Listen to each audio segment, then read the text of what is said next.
अस्सलाम वालेकुम। वालेकुम सलाम मैम। क्या हाल है आप सबका? अल्हम्दुलिल्लाह। माशाल्लाह, आज तो काफी पार्टिसिपेंट्स हैं हमारे साथ। हो गया आपका रिजॉल्व रजिस्ट्रेशन का मसला या अभी भी चल रहा है? मैम अभी चल रहा है, फ्राइडे तक रजिस्ट्रेशन रहेगी अल्हम्दुलिल्लाह। ओके।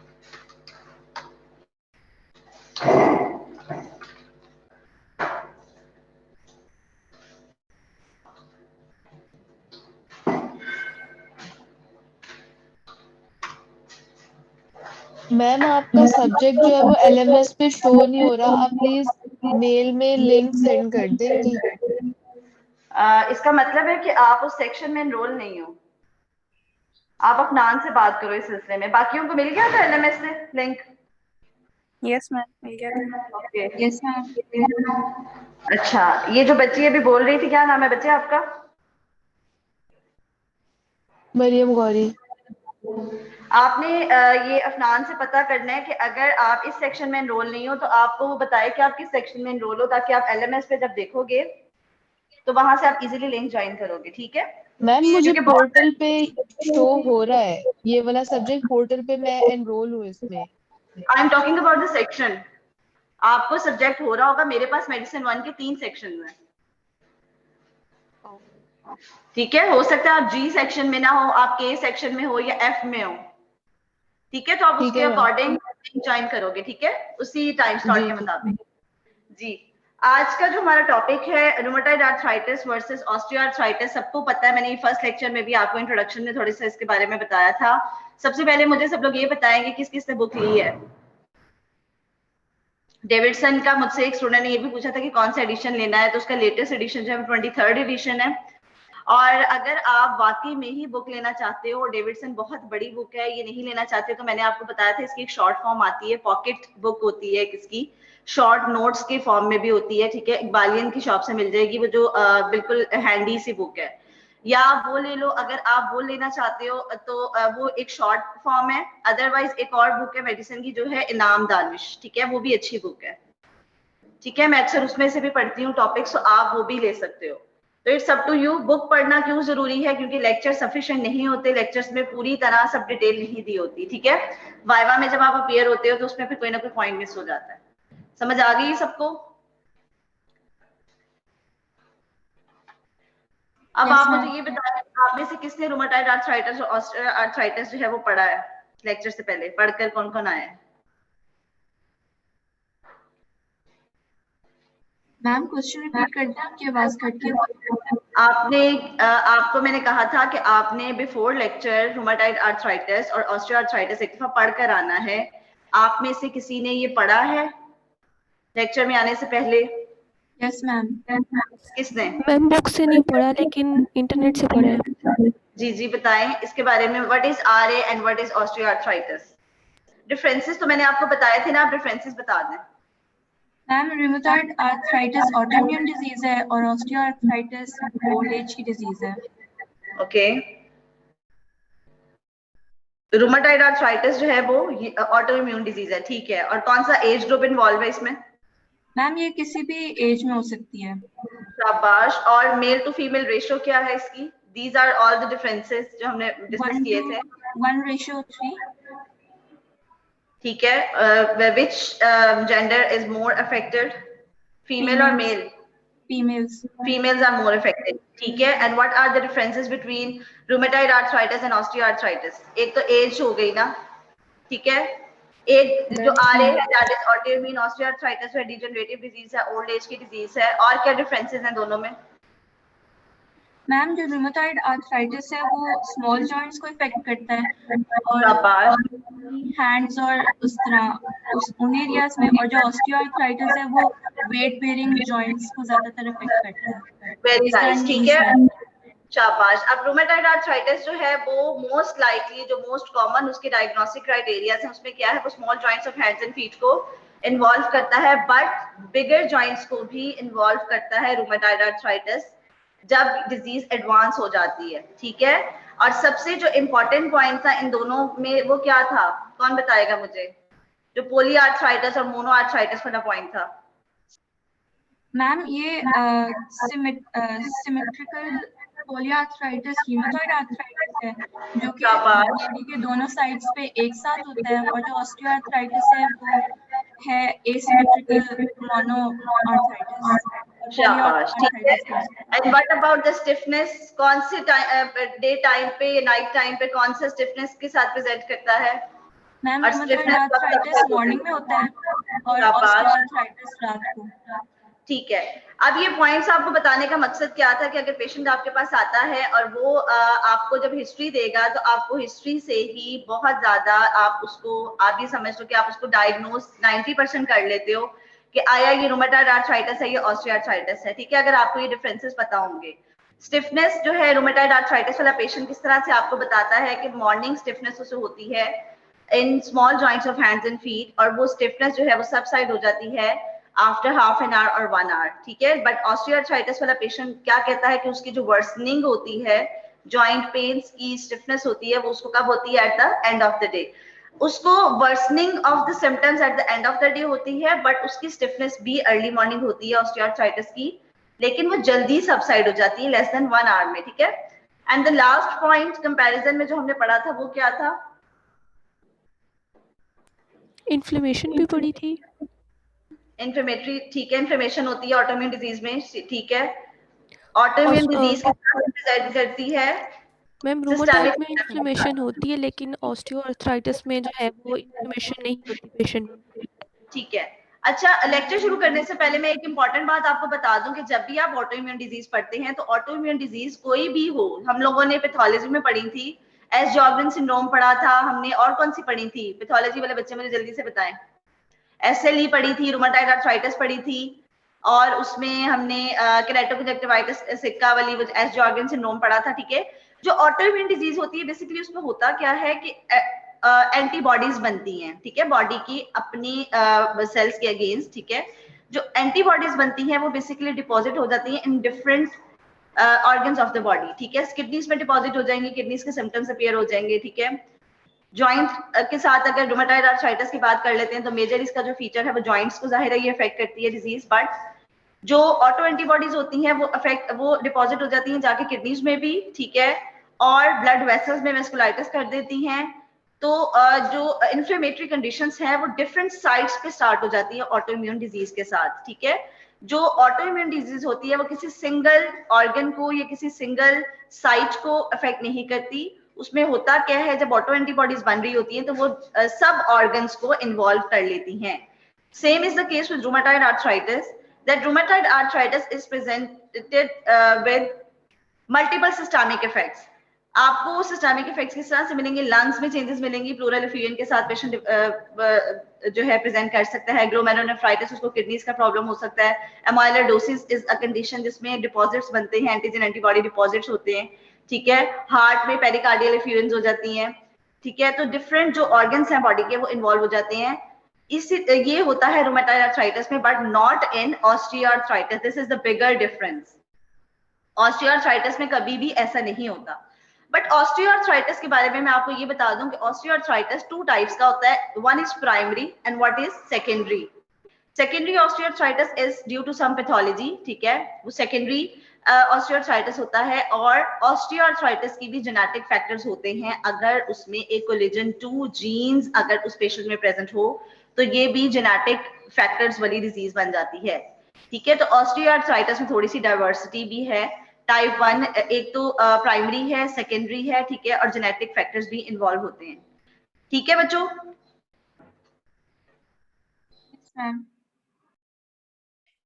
मैम प्राइमरी में जेनेटिक फैक्टर इन्वॉल्व होते हैं?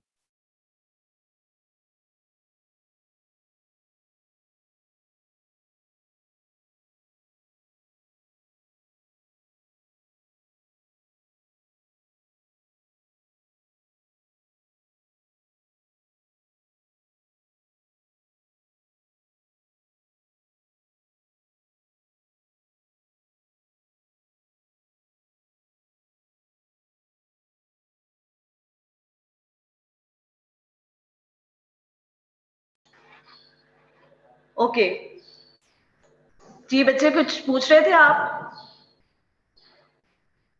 मैम प्राइमरी में जेनेटिक फैक्टर इक्वल होते हैं।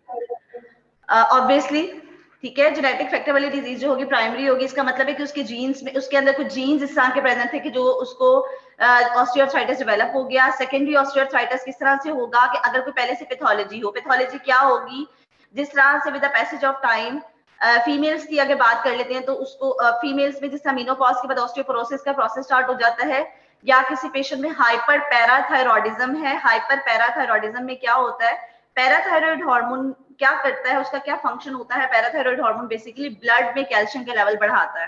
ठीक है, कैल्शियम को वो बोन से निकालता है और ब्लड में उसका लेवल बढ़ा देता है और हाइपरकैल्सीमिया कर देता है। अगर किसी पेशेंट को हाइपर पैराथायरॉइडिज्म है तो इसका मतलब है कि वो भी सेकेंडरी ऑस्टियोआर्थराइटिस के साथ जो है प्रेजेंट कर सकता है। ठीक है, तो ये कुछ पैथोलॉजीज हैं, वो बोन्स की पैथोलॉजीज हो सकती हैं, वो एज फैक्टर हो सकता है, osteoporosis due to menopause हो सकता है। these are all the secondary factors। ठीक है, okay, now let's start our lecture। what is rheumatoid arthritis? this table is very very important। ठीक है, अगर आप इस टेबल को गो थ्रू कर लेते हो या अगर आप पूरा डिटेल में रोमेटॉइड आर्थराइटिस को पढ़ के इसको एक दफा देख लेते हैं तो आपके सारे पॉइंट्स कवर हो जाएंगे। First of all, rheumatoid arthritis is an autoimmune disease। second important thing is females are more affected। कहीं इसकी रेशो दी हुई है 1:2 और 1:3 भी कहते हैं, मींस के females are more affected than males. Another important thing is onset usually in young adults। ठीक है, स्मोकर्स में इंक्रीज रिस्क है, स्ट्रेस, अगर बोन्स पे स्ट्रेस हो, ठीक है, फिजिकल एक्टिविटी ज्यादा है, इन्फेक्शंस के एलिमेंट्स हो सकते हैं। ठीक है, इसी तरह साइंस एंड सिम्टम्स क्या क्या होते हैं इसमें।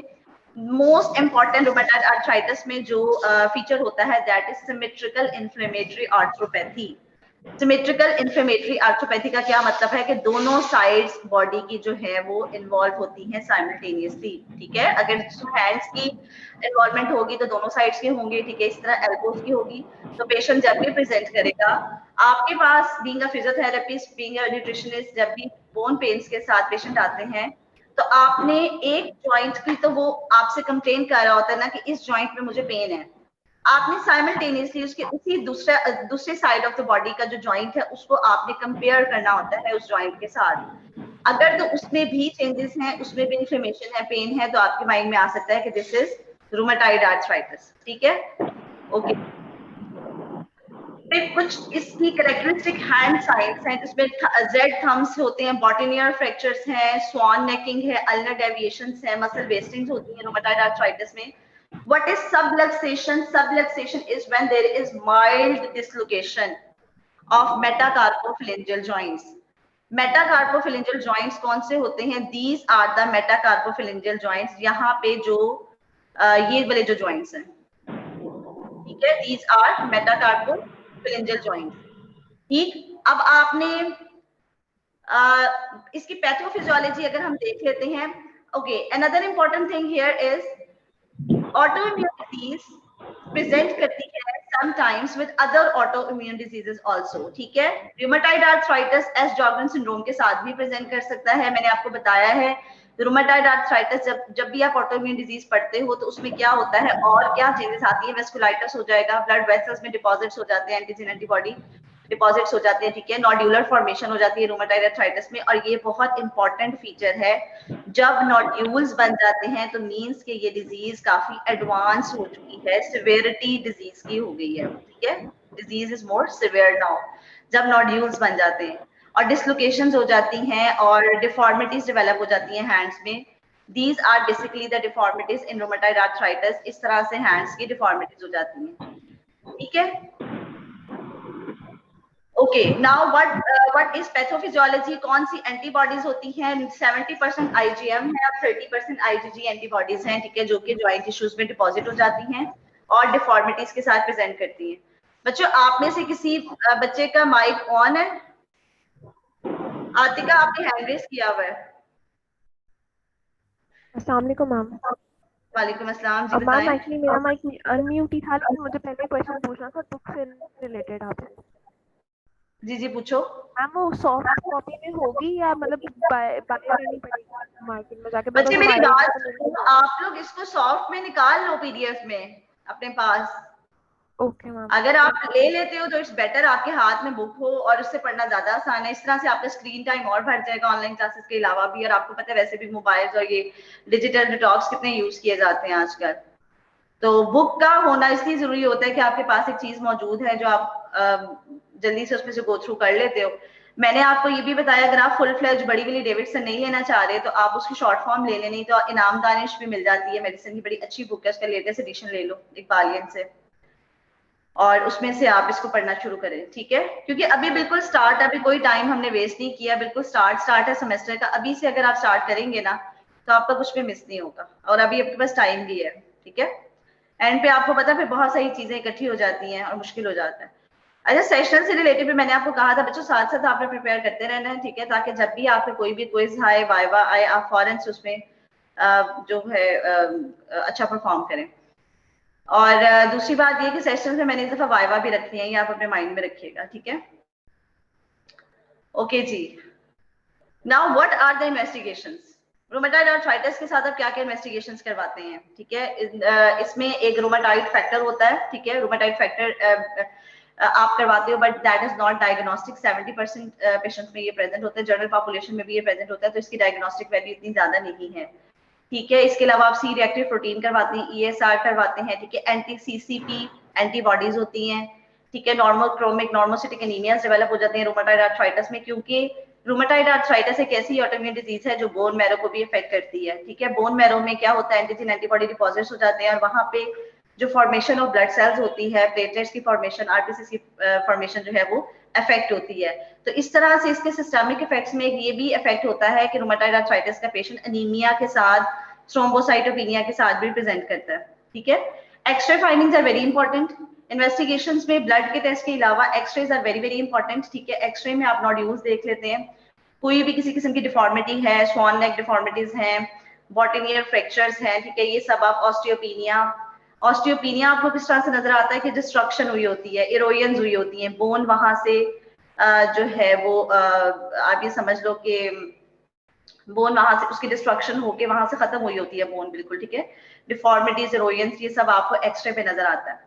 What is the treatment? Treatment is very very important. DMARDs are the treatment, disease modifying anti-rheumatoid drugs, anti rheumatic drugs, ठीक है? इसमें क्या क्या ड्रग्स आती हैं? मिथोट्रिक्सेट आती है, सल्फासलाजीन आती है, ठीक है? और एनसेड्स आते हैं, गोल्ड आता है, ठीक है? इनफ्लिक्सिमाब आता है, ये anti tumour necrosis factor alpha agent होता है, ठीक है? बट आपने ये treatment time to time patient को इसकी जो डोजेज है वो कम कर देनी है, वो इस वजह से क्योंकि इन सब ड्रग्स के साइड इफेक्ट्स बहुत ज्यादा वो होते हैं, एग्रेसिव साइड इफेक्ट्स होते हैं, ठीक है? ये जो हैं सब ट्रीटमेंट्स, ये बोन्स पे इफेक्ट करती हैं, माइलो सप्रेशन कर देती हैं, ठीक है? रैश डेवलप हो जाते हैं इन डिजीजेस की, इन ड्रग्स की वजह से, ठीक है? हेपेटिक इम्पेयरमेंट्स कर देती हैं सल्फासलाजीन ड्रग जो है। मिथोट्रिक्सेट GI डिस्टर्बेंस कर देती है, दूसरा फॉलिक एसिड को कम करती है, because methotrexate is anti folate drug, ठीक है?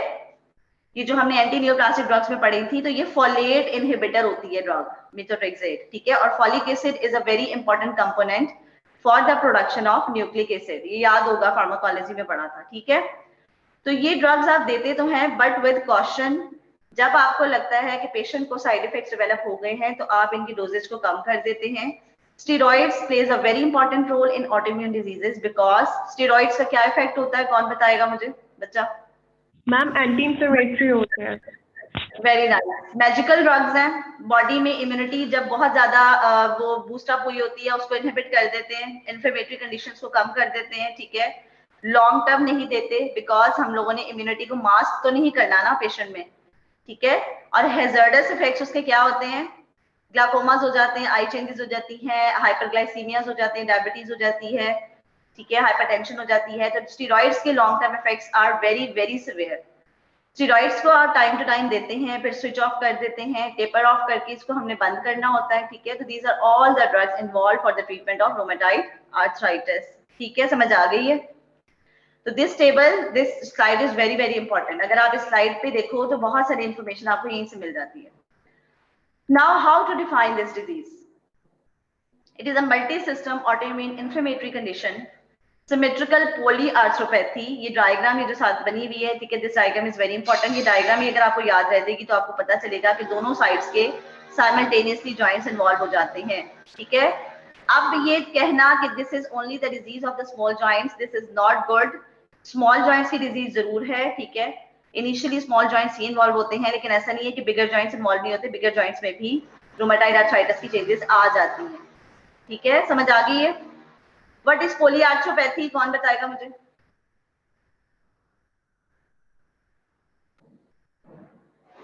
What is polyarthropathy? Multiple bones होंगी इसमें? Multiple joints, when multiple joints are involved, ठीक है। Monoarthropathy is when a single joint is involved. Osteoarthritis में क्या होगा, एक साइड का हिप जॉइंट इन्वॉल्व हो जाएगा, एक साइड का नी जॉइंट इन्वॉल्व हो जाएगा, ठीक है, ये वेट बेयरिंग जॉइंट्स हैं, तो उसमें क्या होगा, मोनोआर्थरेटिक चेंजेस आती हैं। But rheumatoid arthritis is symmetrical polyarthropathy, most likely small joints of the hands and feet are affected, ठीक है। Now, what is epidemiology? It can develop at any age, but typically starts between 40 to 60 years. ऐसा नहीं है कि young age में नहीं हो सकता, ऐसा नहीं है कि एक बूढ़ा बंदा आ गया तो आपको कि इसको ऑस्टियोआर्थराइटिस ही होगा, इसको रूमेटॉइड नहीं हो सकता, ठीक है। तो एज ग्रुप जो मोस्ट लाइकली देखा गया है जिसमें ये डिजीज बहुत ज्यादा होती है, that is 40 to 60, but below 40 can happen, ठीक है। अबव 60 रूमेटॉइड आर्थराइटिस तब भी हो सकता है। Female to male ratio 3:1, females are mostly affected more with rheumatoid arthritis. Patient आपके पास प्रेजेंट करता है जब, तो सबसे पहले जेंडर इज वेरी इंपॉर्टेंट। अगर वो फीमेल पेशेंट है, अबव 40 है और उसको स्टिफनेस है, मॉर्निंग सिकनेस के साथ आ गई है, ये सिनेरियो एक बन सकता है ना, मॉर्निंग सिकनेस है, उसको स्टिफनेस है जॉइंट्स की, सबसाइड होती है हाफ एन आवर 1 आवर के बाद, तो क्या आपके माइंड में आएगा कि ये रूमेटॉइड आर्थराइटिस ही है, बिकॉज फीमेल्स में ये डिजीज ज्यादा होती है।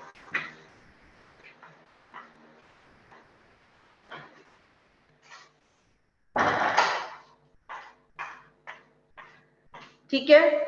कॉमन आर्थराइटिस है 1 in 100 develop rheumatoid arthritis at some stage in their life, ठीक है। इतना ज्यादा इसकी जो इंसिडेंस है वो कितना ज्यादा है, 1 in 100 कि 100 में से एक बंदे को रूमेटॉइड आर्थराइटिस डेवलप होता है, चाहे वो किसी भी स्टेज ऑफ द लाइफ पे हो, ठीक है। What is pathophysiology? Not completely elucidated, means ये not completely known, हमें अभी तक इसकी पैथोफिजियोलॉजी क्लियरली नहीं पता। चेंजेस क्या आती हैं, ऑटोइम्यून डिजीज है, डिस्ट्रक्शन होती है, इन्फ्लेमेटरी कंडीशंस यहाँ डेवलप हो जाती हैं, एंडोथेलियल सेल्स की एक्टिवेशन हो जाती हैं और बोन डिस्ट्रक्शन होती है, these are all the changes.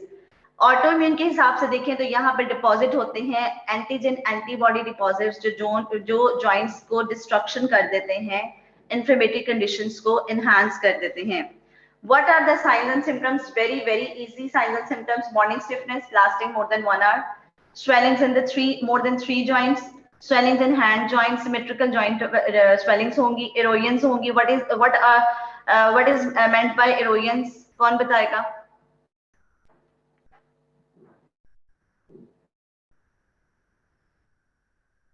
Erosions क्या होती हैं बच्चे? मैम अल्सरेशन हो जाती है उस एरिया की। एरोयंस बेसिकली होती हैं जब वहां से बोन की डिस्ट्रक्शन हो जाए, बोन वहां से खत्म हो जाए, डिसअपीयर हो जाए, ठीक है, दैट आर एरोयंस। डीकैल्सिफिकेशंस मींस कि वहां से क्या है, बोन की जो डेंसिटी है, जो उसकी थिकनेस है वो कम हो गई है। एक्सरे ऑफ द हैंड्स पे आप देखते हो बोन जो है वो उसकी जो डेंसिटी है आपको देखने में नजर आ रहा होगा कि वो कम हो गई है। रूमेटॉइड नोड्यूल्स बन जाते हैं और abnormal serum rheumatoid factor present होता है ऐसे पेशेंट में, ठीक है। These are the deformities.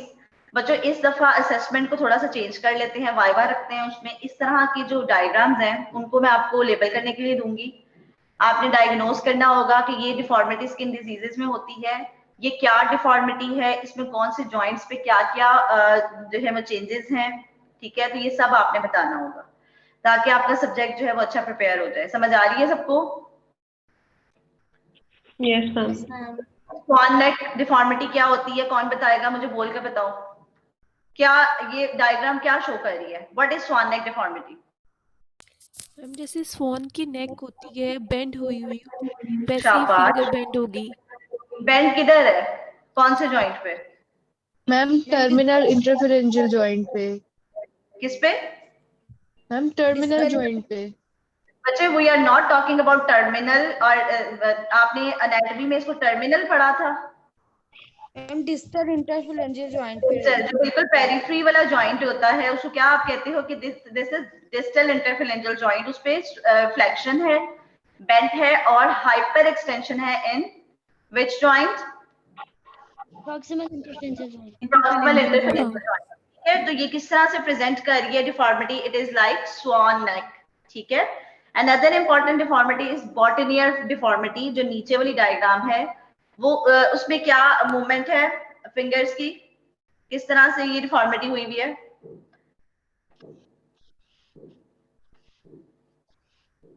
Ma'am इसके अंदर ऑपोजिट हो जाएगा हमारे पास, जो हमारे पास प्रॉक्सिमल जॉइंट होगा उसके ऊपर हमारे पास फ्लेक्शन आ जाएगी और डिस्टल के ऊपर हाइपर एक्सटेंशन आ जाएगी। ठीक है, तो these two deformities are pathognomonic or prognostic or diagnostic for rheumatoid arthritis। ठीक है, ये दोनों चेंजेस किस में होती है? रूमेटॉइड आर्थराइटिस में होती है और किसी में नहीं होती, तो वाइवा में आपको याद होना चाहिए ये चीज। Okay, the third thing is lateral dislocation of any of the interphalangeal joints. ठीक है, इंटरफेरेंजियल जॉइंट्स की जो है ना लैटरल डिसलोकेशन हो जाती है।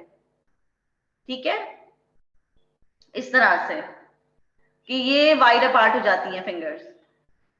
फोर्थ वन इज 10th पे क्या है? मेटाफिलेंजियल मेटाकार्पोफिलेंजियल सबलक्सेशन एंड डिसलोकेशन। मेटाकार्पोफिलेंजियल सबलक्सेशन का क्या मतलब है? कि माइल्ड डिसलोकेशन, माइल्ड डिसलोकेशन हो जाएंगी।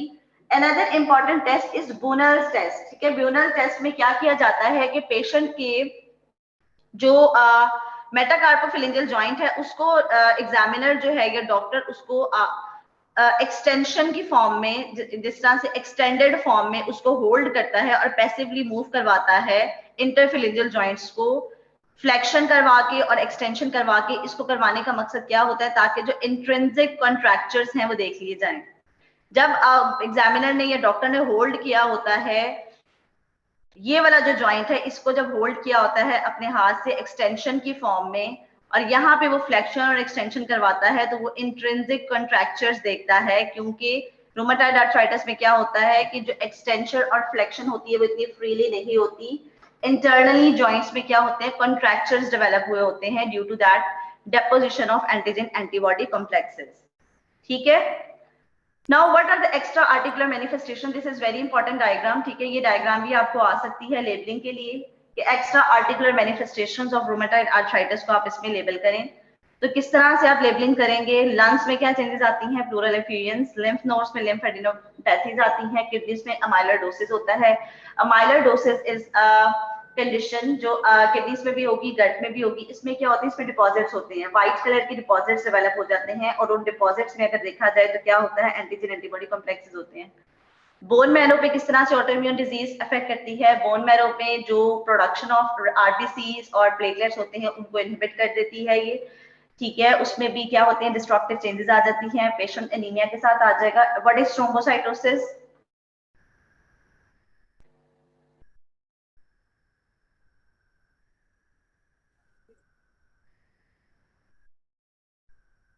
क्या होता है ये?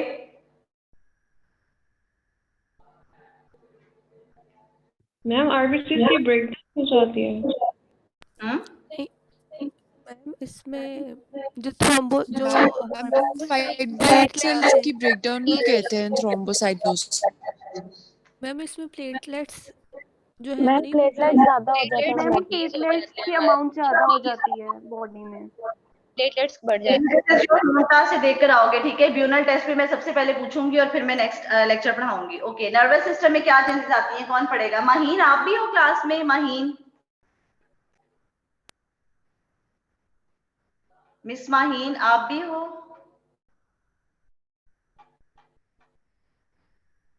अच्छा, ठीक है, माहीन नहीं है। ओके जी, नर्वस सिस्टम में क्या चेंजेस आती हैं? कौन बच्चा पढ़ के बताएगा मुझे?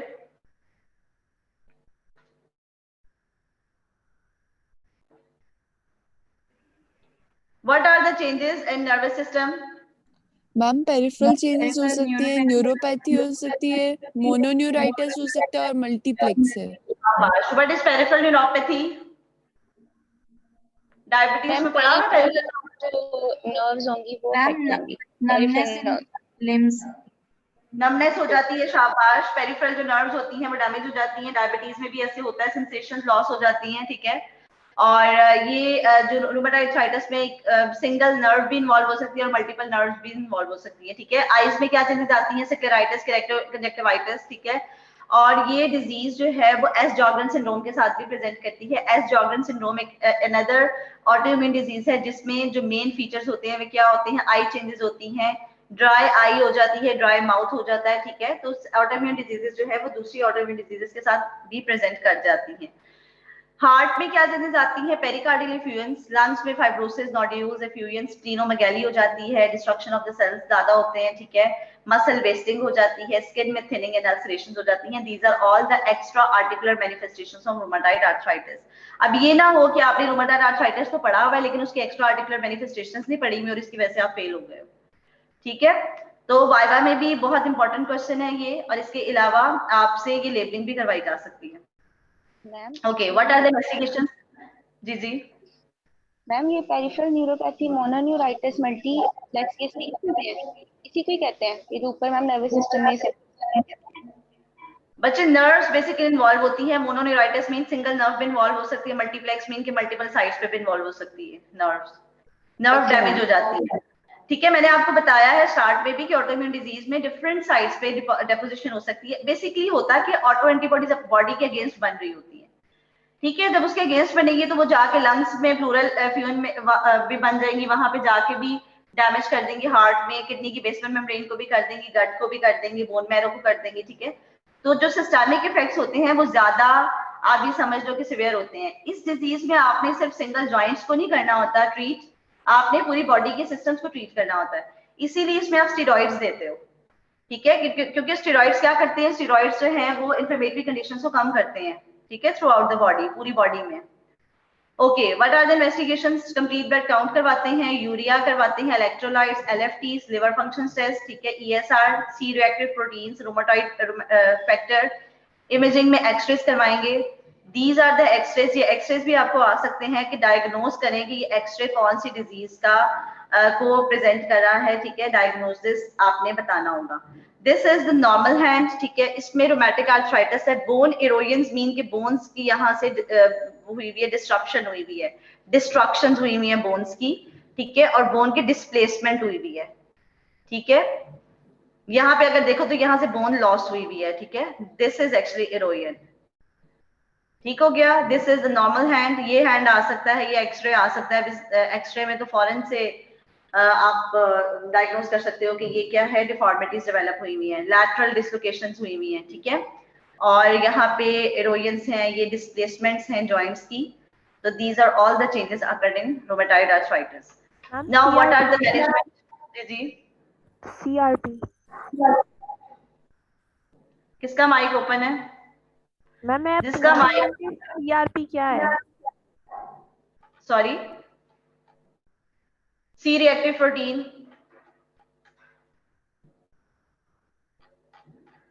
Okay, now what are the management points? Conservative management की जाती है। Weight loss is very important, smoking cessation, ठीक है। पेन रिलीफ के लिए paracetamol is very important drug.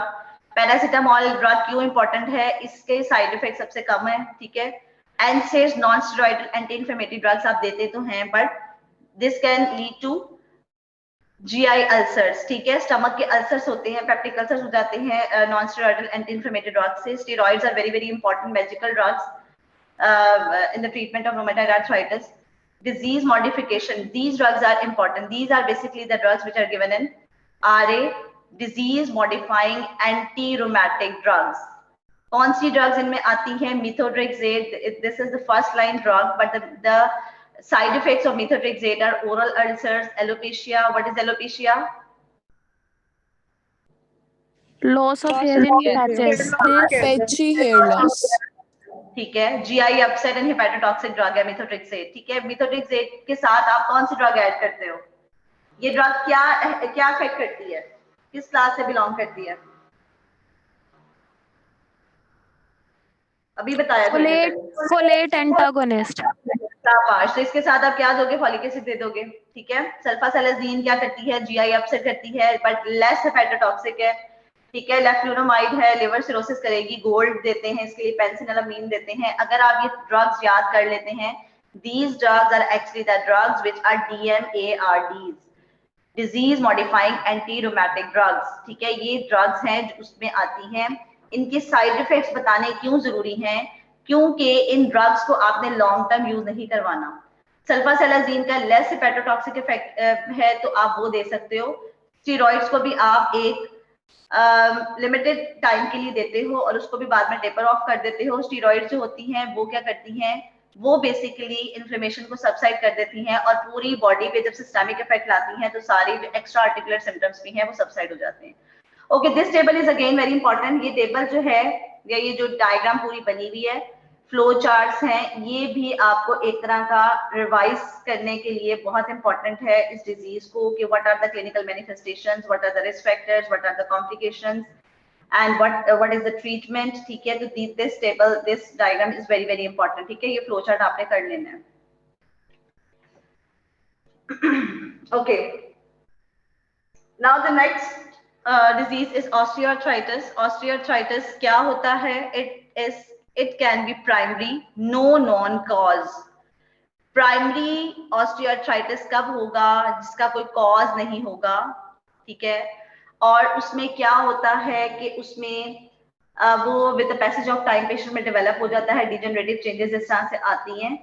Secondary as a result of other pathology. Genetic component भी इसका होता है। अगर किसी पेशेंट में कोलेजन टाइप 2 जीन्स प्रेजेंट हो तो that patient is more prone to develop osteoarthritis.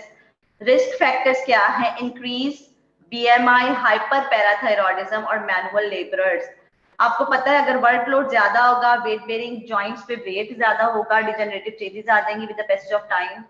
Calcium intake कम होगा, हाइपर पैराथायरॉयडिज्म की कंडीशंस हैं, मीनोपॉज हो गया फीमेल में तो उनमें भी बहुत जल्दी ये डेवलप हो जाता है ऑस्टियोआर्थराइटिस, क्योंकि फिर क्या होता है कि जो नॉर्मल फीमेल हार्मोन्स होते हैं वो डेवलप नहीं हो रहे होते। और जिस तरह एस्ट्रोजन के बारे में हमने फार्मा में भी पढ़ा था कि एस्ट्रोजन क्या करता है, बोन की स्ट्रेंथनिंग को बढ़ाता है। ठीक है, तो जब एस्ट्रोजन खत्म हो जाता है मेनोपॉज में तो ऑस्टियोआर्थराइटिस डेवलप हो जाते हैं। These are all the risk factors. ठीक है, what are the signs and symptoms? Weight bearing joints are mostly affected. ठीक है, और क्या चेंजेस आती हैं? हैंड्स में नोड्स डेवलप हो जाते हैं। रूमेटॉइड आर्थराइटिस में डिफरेंट चेंजेस थी, बॉटनी फ्रैक्चर थे, स्वान नेक थी। इसमें जो नोड्स डेवलप होते हैं दैट आर बुचर्ड नोड्स होते हैं और हबर्डन नोड्स होते हैं। ठीक है, वो इसमें डेवलप हो जाती हैं। जॉइंट स्टिफनेस होती है, टेंडरनेस होती है, रेंज ऑफ मूवमेंट कम हो जाती है, डिफॉर्मिटीज डेवलप हो जाती हैं। डिफॉर्मिटीज जैसे अगर नी जॉइंट्स में डेवलप होंगी तो बो लेग्स होंगी। ठीक है, झुकी हुई लेग्स, जिस तरह से स्ट्रेटनिंग नहीं होगी। ठीक है, मसल वेस्टिंग्स हो जाती हैं। कार्टिलेज, बेसिकली इसमें क्या होता है, कार्टिलेज की डिस्ट्रक्शन हो जाती है, बोन एक्सपोज हो जाती है जॉइंट्स में, और बोन जब एक्सपोज हो जाती है तो बोन में से क्लोरोटिक चेंजेस आ जाती हैं। इस तरह से ये स्पर्स बन जाते हैं बोन्स के, नॉची मूवमेंट्स आ जाती हैं। ये मेनिस्काई जो है, ये कार्टिलेज है, ये सारा इसकी डिस्ट्रक्शन हो जाती है। ठीक है, तो बोन जब एक्सपोज होगी तो जाहिर है उसमें मूवमेंट उसकी कम हो जाएगी। ठीक है, स्क्लेरोसिस क्या है? when there is increased bone formation inside the bone। what is osteophytes? when bone formation outside the bone। ठीक है, तो these two terminologies are very very important। ये मैं आपको दे सकती हूँ। ठीक है, कि इसको डिफाइन करें। इन्वेस्टिगेशंस में आप क्या करवाते हैं? आप उसी तरह x-rays are very important. Blood में आप इन्फ्लेमेटरी चेंजेस देखते हैं एक्सक्लूड करने के लिए रूमेटॉइड आर्थराइटिस को। ठीक है, और एक्सरेज में जो 4 इंपॉर्टेंट चीजेस है, आप जॉइंट स्पेस देखते हैं। ऑस्टियोआर्थराइटिस में जॉइंट स्पेस कम हो जाती है, स्क्लेरोटिक चेंजेस आ जाती हैं, सबकॉन्ड्रल सिस्ट बन जाती हैं, ऑस्टियोफाइट्स। ठीक है, तो these are all the this slide is also very important। Treatment पे कंजर्वेटिव ट्रीटमेंट है, the same like lifestyle changes, analgesics, NSAIDs, physiotherapy is very very important. Steroid injections osteoarthritis में विद इन द जॉइंट भी दिए जाते हैं, intra articular injections. ठीक है, 6 months के लिए दी जाती है थेरेपी। ठीक है, जिसकी वजह से क्या होती है, जो इनसाइड द जॉइंट्स जो इन्फ्लेमेटरी चेंजेस होती हैं वो सबसाइड हो जाती हैं फॉर द टाइम बीइंग। ठीक है, तो these are all the important treatment points. Now what is osteoarthritis? दीदी मैम, इसका प्रिकॉशनरी ट्रीटमेंट ये भी हो सकता है ना कि एस्ट्रोजन के सप्लीमेंट्स देते हैं? बच्चे फीमेल्स में ऐसा हो सकता है कि अगर फीमेल जो है एक पेशेंट आई है आपके पास, वो जस्ट आफ्टर मीनोपॉज आई है और उसको बहुत सारे आप ये समझ लो पोस्ट मेनोपॉजल इफेक्ट्स आ गए हैं, ठीक है। पोस्ट मेनोपॉजल इफेक्ट्स में क्या होता है कि वो एक तो उसको हॉट फ्लशेस होंगे, ठीक है, उसको डिस्पेरोनिया होगा, बोन में चेंजेस आ जाएंगी, बट आपने ना एस्ट्रोजन तो देना है, ठीक है। एस्ट्रोजन आप लॉन्ग टर्म नहीं देते, एस्ट्रोजन का रिस्क होता है कार्सिनोमास के, ब्रेस्ट कार्सिनोमास के हो सकते हैं, एंडोमेट्रियल की, वो नहीं देते आप। आपने करना क्या है कि आपने थोड़े अरसे के लिए एस्ट्रोजन दे देना है जब तक कि पेशेंट यूज्ड टू हो जाए, लेकिन उसके साथ आप उसको कैल्शियम और फॉस्फेट्स दो, उसको इस तरह के सप्लीमेंट्स दें। अगर बोन्स में डिस्ट्रक्शन या बोन्स में पेन्स है तो आप उसको कैल्शियम दो, फॉस्फेट दो, विटामिन डी दो, ताकि एब्जॉर्प्शन उसकी बढ़ जाए, ठीक है, और कैल्शियम उसकी बोन में डिपॉजिट हो और उसकी बोन की पेन्स कम हो। ना आप पेन किलर लॉन्ग टर्म देते हैं, ना स्टेरॉइड्स लॉन्ग टर्म देते हैं, ना आप एस्ट्रोजन देते हैं। स्टार्ट में आप उनको दे सकते हैं जब तक कि वो यूज टू हो जाए, बट लेटर ऑन आप नहीं देते, ठीक है। ओके, ऑस्टियोआर्थराइटिस क्या है, हाउ टू डिफाइन, कौन बच्चा डिफाइन करेगा इसे, जल्दी से बता दें। मैम डिजेनरेटिव जॉइंट डिजीज है। ओके, और मैम इसकी जो कॉज है वो नॉन नहीं होती। प्राइमरी ठीक है बच्चे, मेरी बात सुनो, 11:51 तो हो गए हैं ऑलरेडी। मेरा ख्याल है आप लोगों की अगली क्लास भी होगी। अटेंडेंस यहाँ पे शो क्यों नहीं हो रही है, एक मिनट।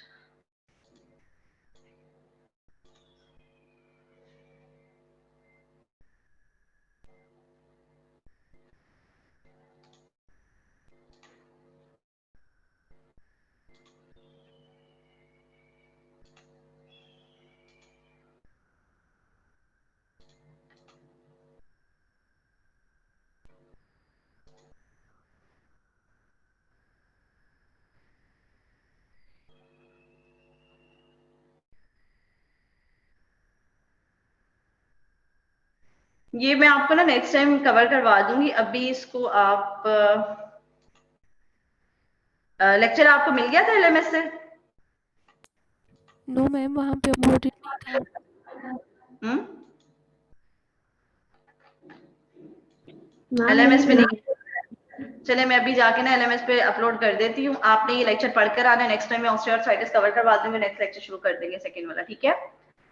और आपने बुक से भी पढ़ना है, इसको अच्छे से याद कर लेना है, कोई आपसे पूछ ले आपको ये आता हो। मैम जी जी, हाँ मैम, जिनका फर्स्ट लेक्चर मिस हो गया उनको रिकॉर्डिंग मिल सकती है? मैंने ना मेरा ख्याल है सेक्शन एफ को इंट्रोडक्टरी लेक्चर की ना रिकॉर्डिंग भेज दी है, और इस वाले की भी मैं आप लोगों को भी सेंड कर देती हूँ थोड़ी देर में, ठीक है। जी क्यों नहीं थैंक आ यू। रहा?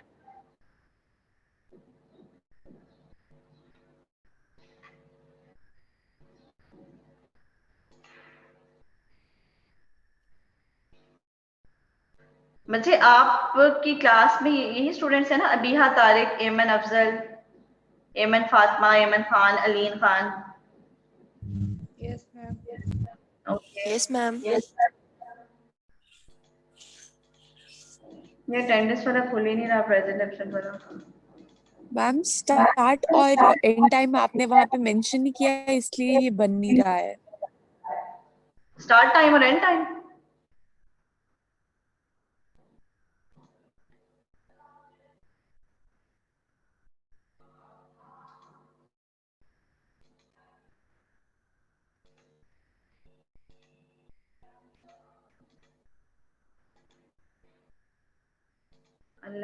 और ये है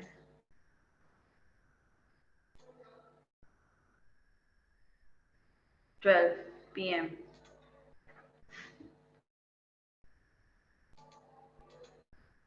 लेकिन ये अब भी नहीं आ रहा। आप लोगों की लगी है पोर्टल पे, किसी और टीचर ने लगाई है अटेंडेंस? मैम आप एक दफा पेज रिफ्रेश करें। मैम इस वीक के लिए तो कोई भी नहीं लगा रहे, नेक्स्ट वीक से स्टार्ट करेंगे सब अटेंडेंस मार्क करना। लेकिन फिर भी अब आप लोग 45 स्टूडेंट्स जैसे आए हुए हो, एक मिनट में ट्राई कर लेती हूँ, अगर तो खुल जाता तो ठीक है, अदरवाइज फिर इंशाल्लाह नेक्स्ट वीक से।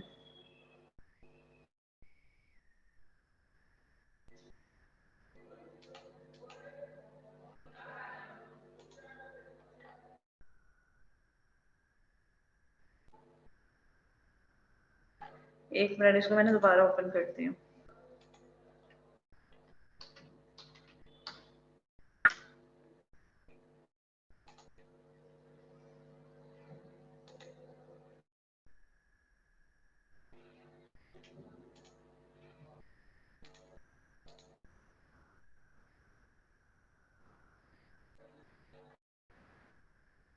ये आ तो गई है बट दिस इज 19 नहीं 22।